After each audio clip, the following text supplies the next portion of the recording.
মা বোন ভাবি যারা আছেন এলাকার, আপনারা চলে যাবেন ভোট কেন্দ্রে। হাঁস মার্কায় একটা ভোট দিয়ে তারপরে ইনশাল্লাহ 12 তারিখে আপনার দিনটা শুরু করবেন। আর আমার যুবক ভাইদের প্রতি আমার অনুরোধ, 11 তারিখ বিকাল থেকে 12 তারিখ রাত পর্যন্ত সেন্টার পাহারায় থাকবেন আপনারা। আমার হাঁসের একটা ডিম যেন কেউ চুরি করতে না পারে। আমার যে ভাইরা ফুটবল খেলো, তোমরা তো জানো যে এক দল যখন গোল দেয় আরেক দল পারে না, হ্যাঁ কি করে? ফাউল করে। খবরদার, ৭২ সালে আমার বাপের সঙ্গে ফাউল করছিলাম, আমার বাপ ভদ্রলোক ছাইড়া দিছিল। ২৬ সালে কইলাম রুমিন ফারানার লগে ফাউল করিও না। আমার নেতা কর্মীরা কইলাম ছাইড়া দিবে না।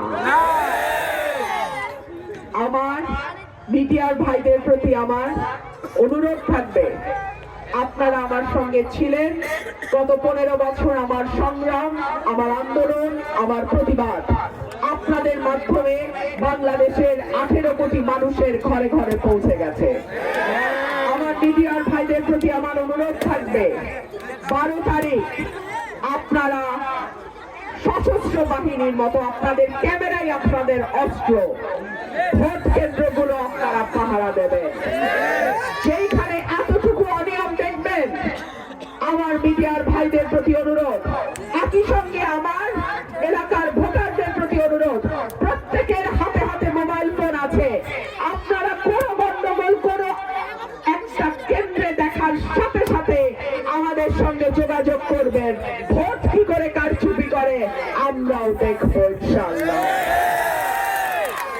আপনাদেরকে আরেকটা কথা বলে রাখি,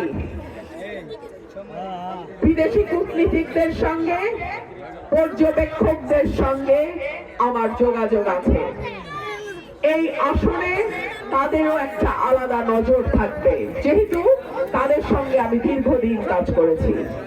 সুতরাং এই আসন নিয়ে কোন রকম খেলাধুলার চিন্তাও যদি কেউ করে, মাগুরার যে পরিণতি হয়েছিল তার চেয়ে 1000 গুণ খারাপ পরিণতি হবে ইনশাআল্লাহ।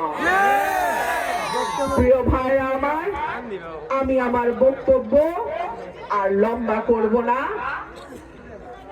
শুধু একটা কথা বলি, হাঁসের লেজ ধরলে গাঙো ফাইর করে, কাটার মধ্যে ঢুকলে আছাড়িয়া মারে।